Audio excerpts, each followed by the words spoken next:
Muy buenas tardes a todos. Es un placer para mí regresar a este escenario. En la primera ocasión estuvimos acá hablando sobre turismo, justamente, y los retos. Entonces, en este caso, les voy a presentar un tema denominado patrimonialización y gentrificación turística en el Caribe colombiano. Bueno, soy geógrafa de la Universidad Nacional, de la sede de Bogotá, y actualmente soy docente de la Universidad Nacional. Entonces, vamos a iniciar con, bueno, ¿qué es ese proceso de patrimonialización? ¿Sí? El patrimonio se define como un conjunto de atributos, de representaciones, de prácticas y de bienes heredados del pasado que son propios de una comunidad o individuos a los que se decreta importancia intrínseca o extrínseca que exige una conservación y transmisión. Esa transmisión es hacia unas generaciones futuras, y ahí hay un tema, digamos, relevante. Y también se puede definir como la identificación de un lugar como patrimonio, y su patrimonialización es el resultado de una operación intelectual, mental y social que implica clasificar, elegir y, por tanto, olvidar. Ahí entra una pregunta: ¿qué preservamos? Entonces, eso hay que tenerlo muy presente, porque en los procesos de patrimonialización hay unos elementos que se van a resaltar y otros elementos que se pueden olvidar. Entonces, hay una decisión allí. ¿Bajo qué criterios vamos a tomar esos elementos para patrimonializar? ¿Qué es lo que hace que esos bienes, prácticas, representaciones debamos transmitírselas a otros? ¿Y bajo qué criterios los vamos a hacer y el por qué? Entonces, ahí hay un elemento importante en ese proceso de patrimonialización. Pero, y ya lo vamos a abordar más adelante, ese proceso de patrimonialización va a estar acompañado de unas operaciones de conservación, de rehabilitación y de reconstrucción, que en muchos casos puede acompañar una recomposición social y radical. Y eso es lo que vamos a ver más adelante en los temas de gentrificación relacionados con la patrimonialización. Entonces, uno de los fenómenos que ocurre es la gentrificación, pero denme un momentico para avanzarlo. Primero vamos a avanzar en otro tema, que es la patrimonialización y por qué llegamos allá. Acá traté de hacer un hiper mega resumen de la normatividad en términos de patrimonialización a nivel nacional. Entonces, en la parte de arriba vamos a ver unos acuerdos internacionales en los cuales Colombia se ha integrado. Pero en la parte inferior vamos a ver unas leyes colombianas muy resumidas. Aquí hablo de las leyes, hay decretos, hay normatividad local de cada municipio. Aquí estoy hablando, digamos, de lo más macro.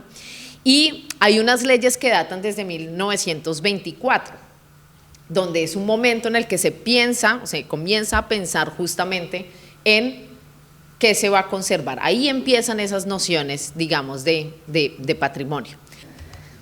Entonces, hay unas leyes que aparecen allí, la ley de 32 de 1924, donde el Estado colombiano en ese momento prohíbe demoler murallas, y esa prohibición tiene una relación con eso que se debe conservar y con eso que debemos patrimonializar. Entonces, esa es una de las primeras, no las voy a citar todas, pero allí pueden ver también unas leyes, normativas, convenciones a nivel internacional, como la Conferencia Internacional de los Estados Americanos, como el Pacto de Rothschild, en el cual se hace un tratado sobre la protección de instituciones artísticas, científicas y monumentos históricos.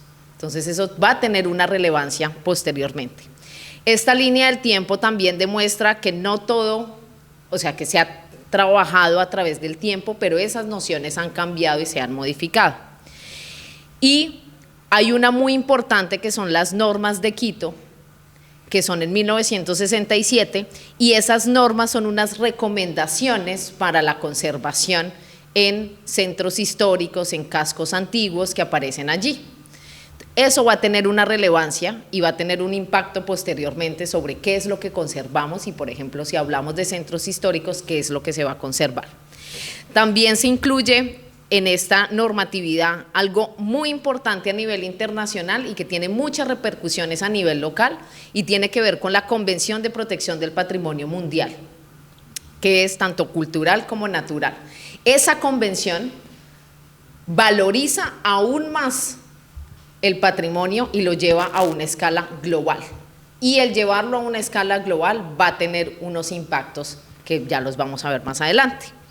Para el caso colombiano, la ratificación de esa convención se hizo en 1983, la hizo el Congreso a través de la Ley 45 de 1983, y a que en 1984 se inscriba en la lista de patrimonio mundial el primer bien con valor universal excepcional, que es lo que trabaja el patrimonio mundial, que es el puerto Fortalezas de Cartagena.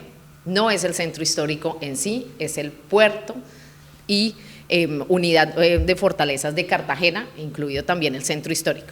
Esto tiene una relevancia porque posteriormente van a haber unos procesos que se van a llevar a cabo sobre estos espacios y uno de ellos va a ser la gentrificación.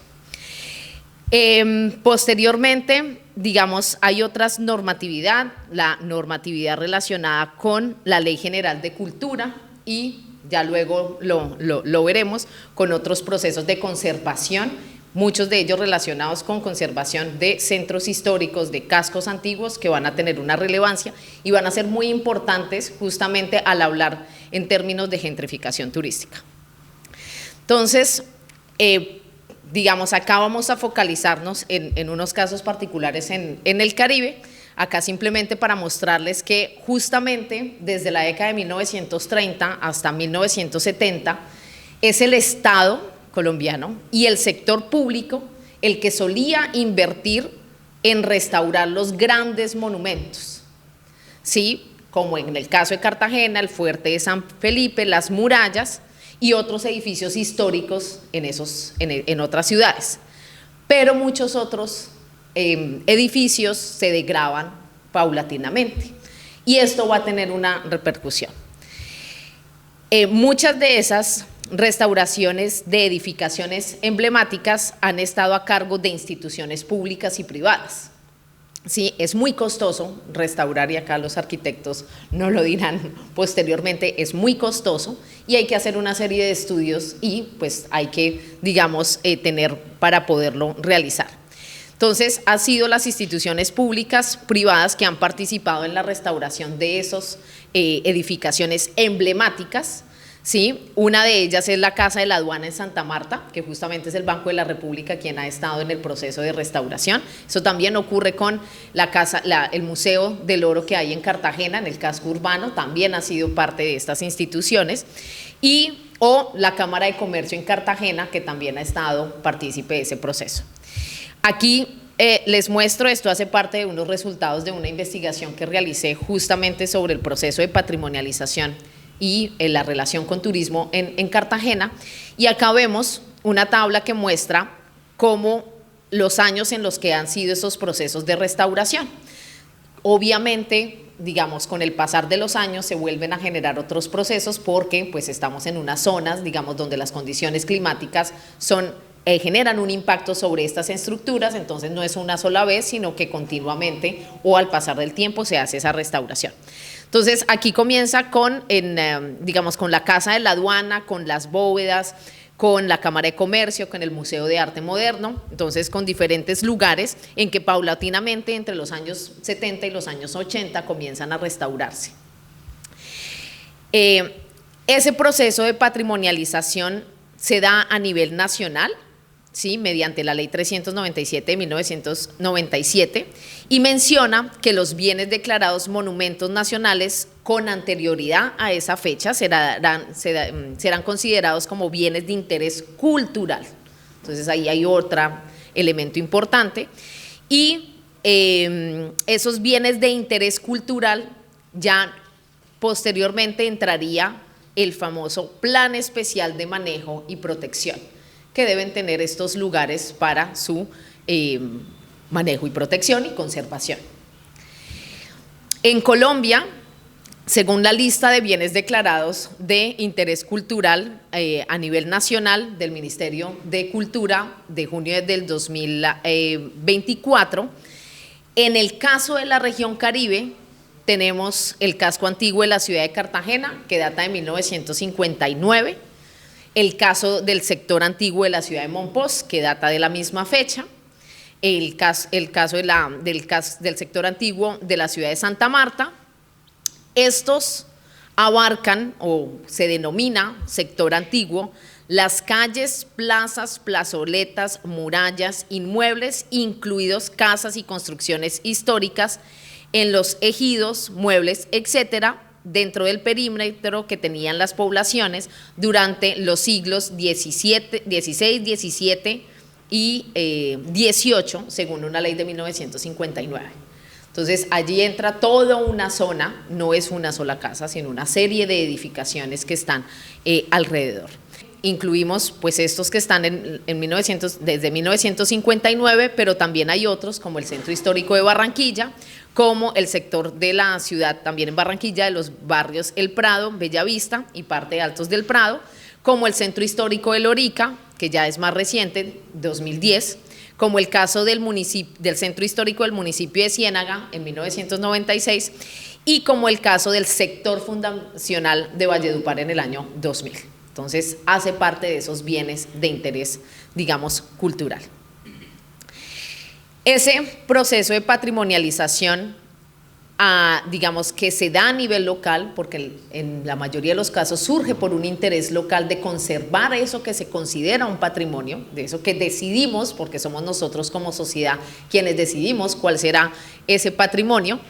Posteriormente llega a otro nivel, a un nivel nacional, y ese nivel nacional puede generar una patrimonialización a nivel internacional mediante el famoso valor universal excepcional, que es lo que incluye el Patrimonio Mundial UNESCO, desde 1972. Y en el caso colombiano, desde la fecha de erradicación, es decir, 1983, el primer bien inscrito, como lo mencioné, fue el de Cartagena, 1984, Puerto Fortalezas, conjunto monumental, y el Centro Histórico de Monpós en 1995. Aquí hago mención a los que están en el Caribe únicamente, pero la lista, digamos, es más amplia. En ese proceso de patrimonialización internacional juega un papel muy importante las instituciones. Acá les muestro la carta del ICOMOS de 1984, que le sugiere al gobierno colombiano, porque quien postula los bienes es el gobierno colombiano, es el Estado colombiano, no es a nivel local, es el Estado quien postula los bienes. Allí, en esta carta, cuando se hizo el proceso, el gobierno colombiano solo mencionó la patrimonialización del centro histórico, pero el ICOMOS, en el estudio que realiza del bien, sugirió que no debería ser únicamente el centro histórico, sino que debería incluirse justamente el puerto y el conjunto monumental y las murallas. Y esa es la denominación que se tiene del puerto, fortalezas y conjunto monumental, es decir, no solamente el centro histórico. Y realmente el valor universal excepcional está enmarcado en ese grupo de elementos arquitectónicos de un pasado colonial con una arquitectura militar. El mapa muestra justamente esos bienes que están alrededor, no solo en el centro histórico, sino también en la bahía de Cartagena, y son estas fortalezas que deben protegerse y que tienen un valor universal. Sin embargo, dentro de la investigación, pues cómo se trabajaba o cómo se conoció sobre el proceso. El proceso se conoció tardíamente en 1985, en agosto, en una visita que realizó el director de la UNESCO a Cartagena para la declaración. Esa declaración llevó a tener una placa que se encuentra en la alcaldía de Cartagena que dice Patrimonio Mundial UNESCO con el símbolo, pero ¿qué estaba sucediendo en ese momento en el centro histórico? Según los archivos, y es que había una degradación de otras estructuras, de otras casas que se estaban degradando y que estaban perdiendo, digamos, ese valor en esa zona. Solo hasta el 87 las autoridades locales comenzaron a reflexionar sobre los problemas del centro histórico. relacionado con saturación de funciones comerciales, con la degradación de ese patrimonio histórico, con la ausencia de medidas de control para limitar las transformaciones que se estaban dando. Y en el 92, según la búsqueda y los archivos, la alcaldía regula la conservación y el desarrollo de los edificios en el centro histórico, justamente con el propósito de proteger las tipologías arquitectónicas. Y también promueve, esto es muy importante, la instalación de nuevas instituciones de educación de menor tamaño, pero también de hoteles de capacidad mediana en el centro histórico. Entonces, estos elementos los vamos a dejar así en pausa. Voy a pasar al caso de Mompox.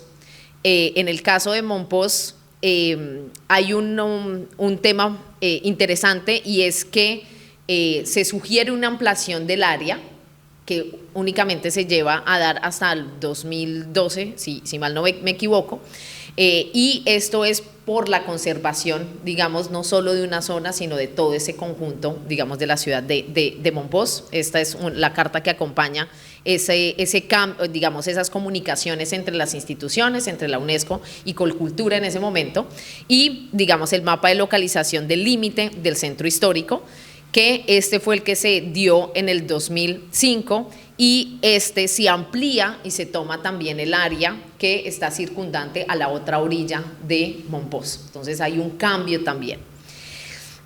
Para el caso de Mompox, en este caso de la documentación del ICOMOS, algo distinto a lo de Cartagena, y es que en el caso de Mompox, si bien no había una gestión única del centro histórico, sí habían unos códigos muy estrictos de construcción de los años 70, 80 y 90, y que había un rol importante que tenía Colcultura en ese momento para justamente guardar esa tipología. Entonces, esto es importante porque los procesos de gentrificación que se van a dar posteriormente tienen que ver también con esa regulación y con las normas que se han tomado en cuenta y el cómo debemos proteger. Entonces, por eso se resalta aquí. Ahora sí entramos a qué es la famosa gentrificación y por qué la relación con el patrimonio. Uno, la palabra gentrificación proviene del inglés gentrification, que significa en español aburguesamiento, elitización o aristocratización. Eso significa un cambio en la población que habita en esas zonas para una población que llega con una calidad o con un poder adquisitivo mayor a la que se encuentra habitando en ese momento. Ese proceso reestructura espacialmente el área física. Los centros se expanden, es decir, no es que se construya más, sino que cambia esa centralidad de ese lugar, y hay una difusión de un poder cultural que transforma esos espacios y que está muy relacionados con una cultura internacional del mercado. Y ahí va a entrar el rol del turismo, que lo vamos a ver. El principal efecto de la gentrificación es el desplazamiento de quienes antes habitaban el centro hacia otros lugares de la ciudad. Esos cambios se dan por muchos procesos, cambios en los valores de uso, cambios en las prácticas sociales, etc. Y esto puede generar procesos de segregación espacial y de exclusión social. Y esos procesos en Colombia no han sido ajenos. Entonces, esos procesos de gentrificación pueden ser dados por muchos factores, y acá vamos a hablar en términos de turismo. ¿Cuál es esa gentrificación turística? ¿Por qué hablamos de una gentrificación turística? Entonces, los centros históricos, en este caso particular, y con el tema patrimonial, por tener un alto valor patrimonial y al ser incluidos en una lista nacional, pero sobre todo internacional, tienden a atraer un capital económico global.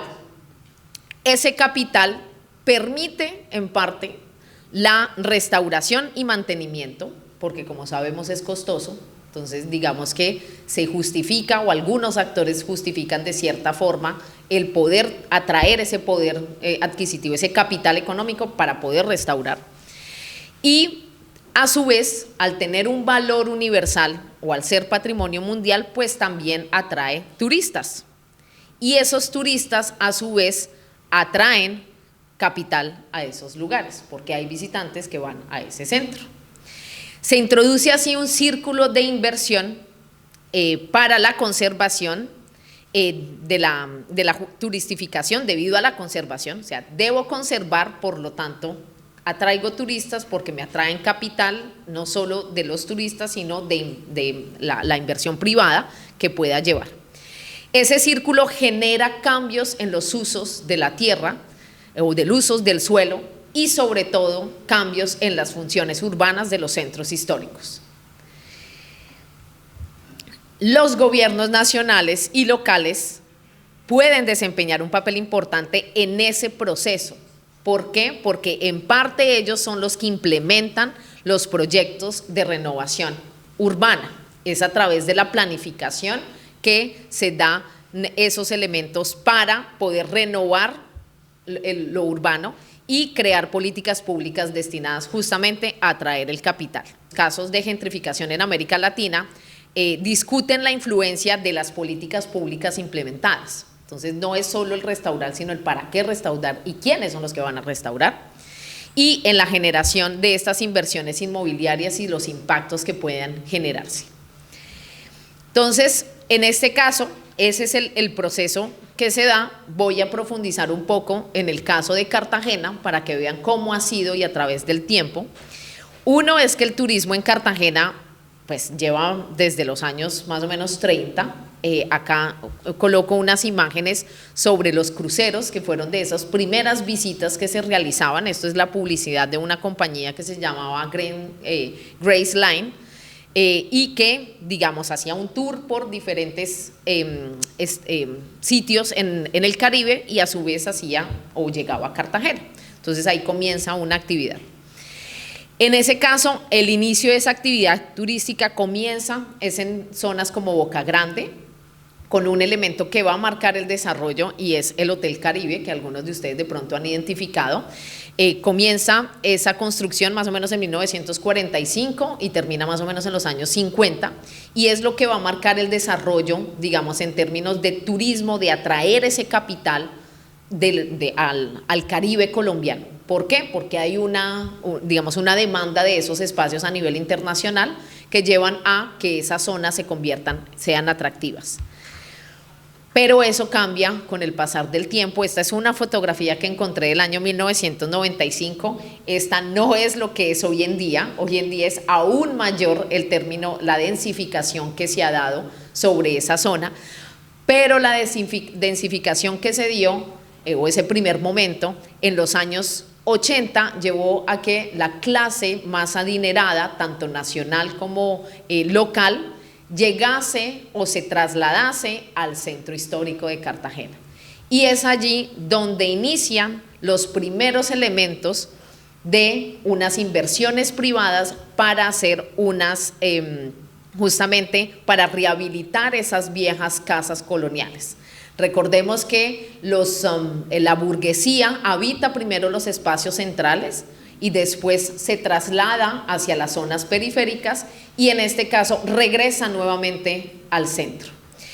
Esas inversiones privadas en esas restauraciones históricas se dan durante los años 70 justamente y muchas de esas casas coloniales se convierten en segundas residencias o se convierten en residencias vacacionales. ¿De quiénes? De una élite local, pero sobre todo de una élite nacional, de una élite cachaca del interior del país, es quienes comienzan a rehabilitar esas zonas.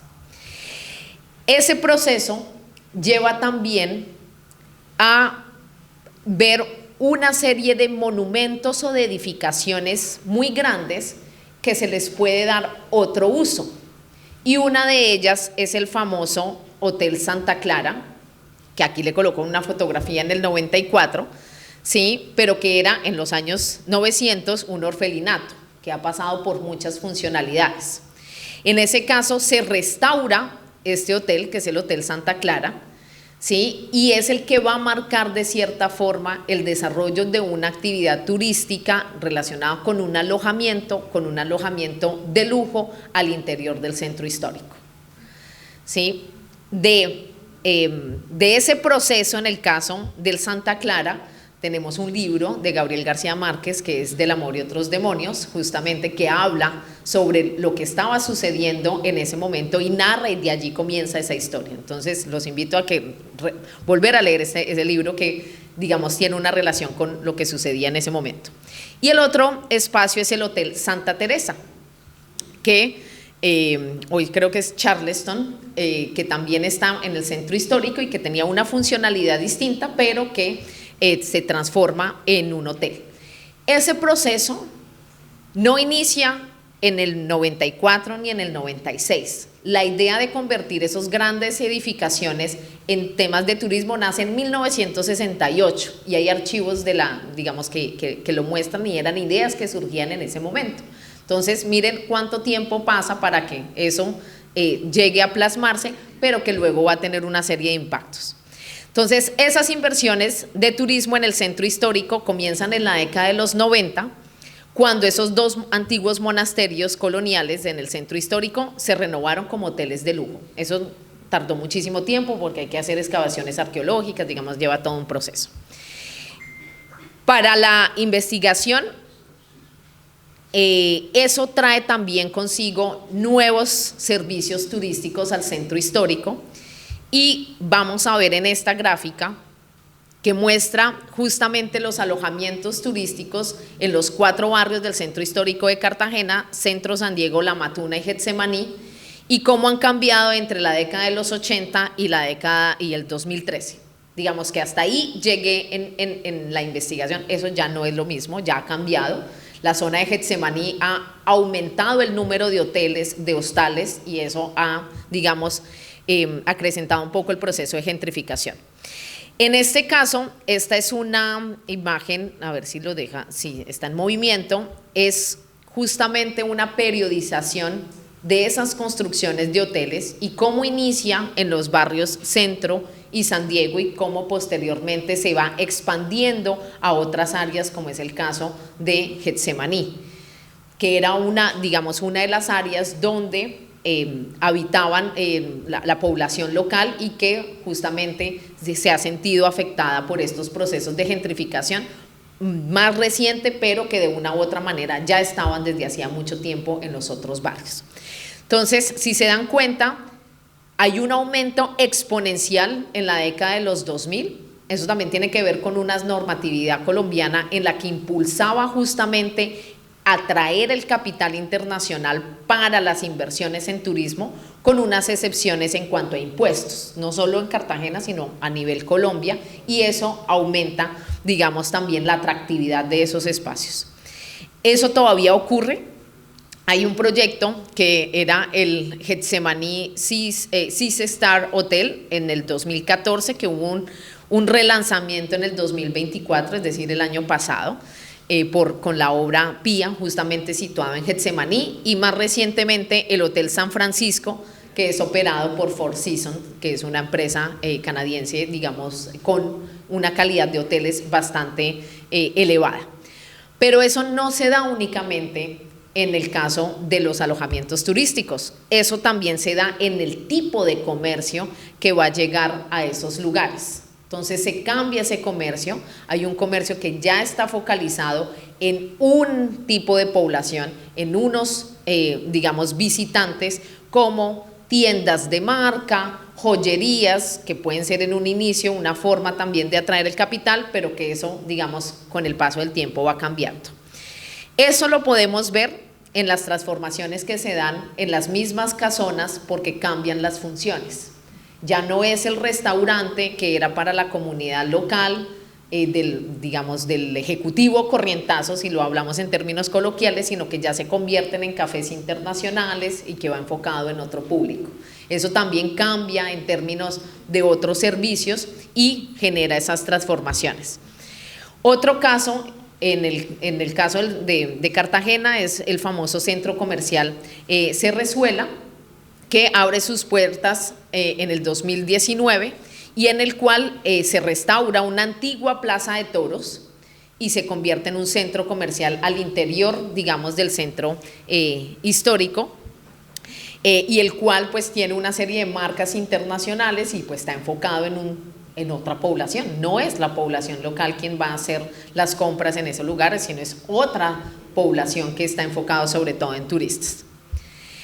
Eso también se ve reflejado en los comercios de restaurantes y bares. Cambian la tipología también, entonces ya no son bares o restaurantes para la población local. Y también se empiezan a generar procesos de venta de esos bienes. Aquí coloco una ilustración de una fotografía en la plaza de Getsemaní, de la Plaza de la Trinidad, justamente por la venta de esos bienes. La venta de esos bienes también está relacionado con una capacidad para mantenerlos, para restaurarlos, entonces puede llegar a ser muy costoso y si no se tiene el poder adquisitivo, pues una de las opciones es venderlo. Y eso hace también que se genere o una demanda también que hace que se quiera conseguir esos lugares con el precio que sea porque, digamos, la atractividad es muy alta. Y esos lugares poco a poco se van transformando y se van convirtiendo, y hoy en día con el uso de las tecnologías y las redes sociales se van volviendo en un término coloquial que llamamos instagramiable. Significa que deba tomarse la foto, es un lugar para tomarle foto y es un lugar para darlo a conocer en las redes sociales y lo transforma. Entonces, por ejemplo, es una calle en Getsemaní que anteriormente una calle normal con un comercio, pero que hoy en día se ha transformado y se ha vuelto más atractiva justamente para que se le tome fotos, se publique sobre ella y demás. Entonces eso también genera un proceso que de cierta forma impacta a la población local e impacta las funciones urbanas que se tienen allí. Eso también está relacionado con las rutas turísticas. Entonces en la investigación se llevó a que habían unas zonas donde se hacían más rutas turísticas, la chiva, las bicicletas, los tours a pie y demás en esta zona porque son las que concentran atractivos, pero hoy en día eso ha cambiado y ya hay zonas como Getsemaní donde hay tours, el tour de los grafitis, etcétera, etcétera. Todas esas transformaciones van a generar un impacto sobre las dinámicas urbanas y sobre la población local, que llevan justamente a un proceso de gentrificación, de cambio de población con un mayor poder adquisitivo que se centra, digamos, en esas zonas, a pesar de que sea una población flotante, porque los turistas son población flotante, no todo el tiempo son los mismos, pero eso genera unos impactos. En este caso también genera unos cambios en los usos del suelo y ahí las herramientas de los planes de ordenamiento territorial muchas veces no llevan al mismo ritmo en el que se están llevando las transformaciones. Entonces, si bien son planes a 10 años, pues muchas veces no da, digamos, abasto en términos de tiempo. Eso también se ve reflejado, por ejemplo, en lugares que anteriormente tenían otra funcionalidad, como el caso del Colegio La Presentación, que se llamaba en su momento Casa, Museo, Arte y Cultura La Presentación, que dejó de funcionar de esa forma después de la pandemia por los impactos que esto generó, pero que era anteriormente un colegio y que cambia su función a convertirse en una casa museo. Entonces ahí hay un cambio también.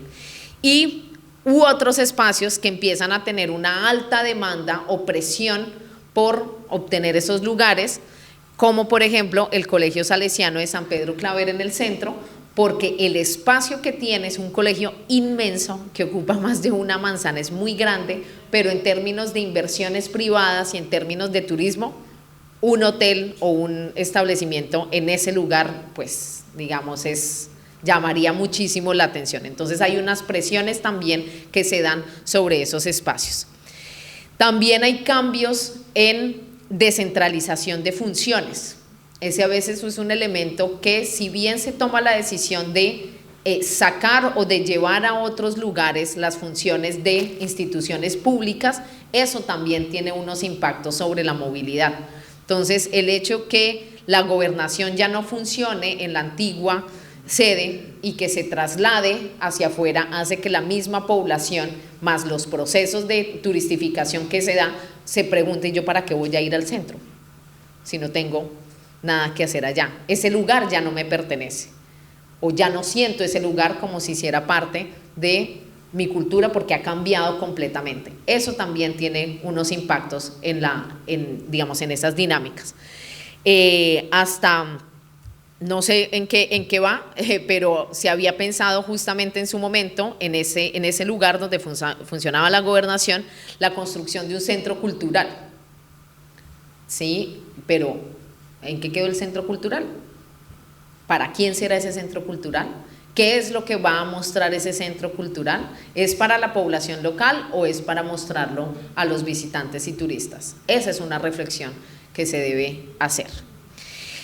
También hay otro impacto que se da y es en la celebración de eventos en espacios públicos. En Cartagena se pueden hacer bodas, se pueden hacer conciertos, se pueden hacer, y en otras plazas también en el país se pueden hacer esa serie de eventos, pero eso también tiene unos impactos en la población. ¿Hasta qué punto se lleva a la comercialización de esos espacios? Entonces aquí les coloco imágenes de ilustración como el iFestival, por ejemplo, que se desarrolla en su mayoría en las plazas públicas de Cartagena. Obviamente el ambiente, la experiencia, pues eso es de otro nivel. El Festival Internacional de Música, pero acá también un evento privado y era una boda que se desarrolla, se cierra la plaza, se desarrolla la boda y, digamos, hay una limitación de acceso a ese espacio. Bueno, para resumir el caso de Cartagena, comienza con una secuencia de inversiones privadas de esas casas coloniales que posteriormente son casas vacacionales y que luego muchas de ellas se han convertido en hoteles boutique, se han cambiado también esa función, y en años recientes, digamos que ha cambiado esas dinámicas diarias. El centro histórico hoy no es el mismo centro histórico de hace 10, 15, 20 años y ha cambiado mucho justamente por ese traslado de funciones que se ha dado y se ha turistificado, es decir, es un centro que quienes están son únicamente los turistas y quienes lo habitan son los turistas. Uno de los impactos mayores de la pandemia que se dio es que justamente por esa función únicamente turística el centro se quedó vacío. Negocios cerraron y quienes vivían en el centro, pues no había nadie o habían muy pocos, porque justamente se había focalizado únicamente en una actividad turística. Eso no solo le pasó a Cartagena, eso también le pasó a Bogotá en la Candelaria, a pesar que tenía dos funciones, la turística y la de educación. Y eso también ocurre cuando se monopoliza una sola función urbana en esos lugares, hace que ya no sean vivibles. ¿Cuáles han sido los otros procesos de gentrificación? Santa Marta también ya inició un proceso de gentrificación. Es un proceso que se ha dado por la renovación justamente de ese centro histórico basado en el turismo, ¿sí? Y muchos de los discursos, según Ospina, se han sostenido por actores institucionales, ¿sí? Las instituciones, alcaldías, gobernaciones y otras instituciones y agentes inmobiliarios, pues también, digamos, se toman decisiones, muchas veces de ellas sin tener en cuenta lo que quiere realmente la población, y obviamente eso hace que se pierda esa memoria urbana y que esos habitantes del centro cambien. Eso también se dio, por ejemplo, en Cartagena. Muchos de los centros históricos en estas zonas del Caribe han estado marcados por las familias que habitan allí, unas prácticas culturales que se dan en esas zonas, pero que se pierden cuando hay un cambio, digamos, de la población que habita. Hay costumbres que se han perdido. Sentarse a las afueras, digamos, en la plaza, ya muy pocos lo tienen, y menos en lugares donde hay una alta frecuencia de personas. Entonces se pierden muchas prácticas culturales también.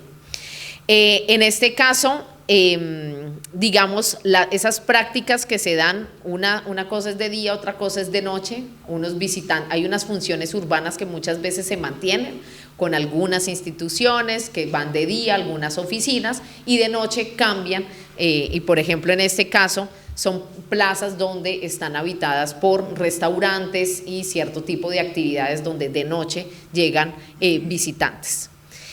El caso de Mompox es un caso distinto en el sentido en el que su condición de insularidad hasta cierto punto le permitió estar alejada de ese proceso. Es decir, como la accesibilidad era tan limitada, su atractividad era llamativa, pero la accesibilidad limitaba llegar a ese espacio, eso permitió que se alejara en cierta forma. Pero la construcción de unas vías de comunicación, de unos puentes que comunican de forma más directa, afectan esa insularidad y ya se están viendo ciertas cosas. Es decir, ya han cambiado. Por ejemplo, aquí les muestro una fotografía de la Albarrada, justamente el año pasado, donde ya se empiezan a ver elementos, ¿sí?, de llamar la atención de esos espacios. Se empiezan a ver, digamos, no solo compra de casas, todavía ese movimiento no se está viendo, aunque, digamos, se puede dar, pero sí ya van a aparecer ciertas cosas relacionadas con un posible cambio en esa población que habita allí. La pregunta que sigue estando abierta es ¿cómo hacemos para que ese proceso no llegue? La respuesta es muy difícil de dar. ¿Por qué? Porque son muchos actores los que van a estar implicados, porque también hay muchos, digamos, demandas, intereses económicos, políticos, que puedan llegar allí y que van de cierta forma a limitar o cómo hacerlo. Este no es un proceso que solo ha llegado a Colombia. Realmente a Colombia ha llegado en los últimos 15 años, más o menos. Este es un proceso que se ha dado en muchas ciudades a nivel global, ¿sí? Hay ciudades como París, por ejemplo, y barrios en París que han tenido una alta demanda y justamente depende muchas veces de la autoridad local las normas que se puedan llevar a cabo. Entonces hay una pregunta. ¿Qué sucede allí? Que el turismo es un agente, un proceso social, no es una sola actividad económica, es un proceso social complejo que incluye muchos elementos y que de una u otra manera van a marcar la transformación de esos lugares. En este caso, mediante una gentrificación, pero que también se da por un proceso de patrimonialización, de qué es lo que vamos a conservar. Justamente en estos años recientes y para el caso particular de Colombia y para el caso particular del Caribe, el turismo se ha incrementado en las dinámicas diarias de los centros históricos, si nos centramos únicamente en los centros históricos, porque también se dan procesos de gentrificación en las zonas rurales. Aquí solo me centré en los centros históricos con un valor patrimonial importante, pero el proceso se da también en otros escenarios. Y justamente gradualmente se están perdiendo funciones urbanas. La pérdida de funciones urbanas en esos centros históricos ha llevado a justamente dejar ciertas funciones únicamente, perder otras, pero ¿qué sucede? No solo con esos espacios, sino qué sucede con las poblaciones que habitan allí. ¿Qué pasa con ellos? ¿A dónde van? ¿Sí? Se pierde un tejido social que también se da en esos escenarios, entonces se lleva a, digamos, a unas transformaciones espaciales, pero unas transformaciones sociales. Aquí es un llamado a las autoridades municipales, departamentales, nacionales, que deben crear mecanismos para mantener ciertas funciones en esos centros históricos y que si no se hace el mantenimiento de esas funciones como la función residencial, por ejemplo, en los próximos años, y ya lo estamos viendo, por ejemplo en el caso de Cartagena, se van a convertir en parques temáticos. Ya están muchos hace tiempo, y esos parques temáticos son completamente ajenos a la población local, están más focalizados en una población internacional, una población flotante y también en unos capitales económicos importantes. Entonces, el proceso, digamos, de este tema se viene hablando desde hace muchos años, se ha acrecentado con el turismo y más en el país que ha tenido un aumento sustancial de esa actividad, que muchas veces se piensa únicamente en lo económico, en atraer ese valor económico, pero no se piensa en los impactos que va a generar. Y el turismo, como lo digo, es un fenómeno social complejo en el cual no solo están los actores locales, sino también los actores internacionales, y que eso puede llevar a unos impactos espaciales y a unos impactos sociales muy importantes. Entonces, más que resolver respuestas, creo que quedan más preguntas sobre el tema. Aquí alguna bibliografía que luego se les puede compartir, pero es un tema que amerita, digamos, una reflexión desde muchísimos enfoques, ¿sí? Y que amerita, digamos, también como ciudadanos cuestionarnos sobre justamente hasta dónde vamos a llegar o hasta dónde y qué es lo que queremos tener. ¿Listo? Gracias.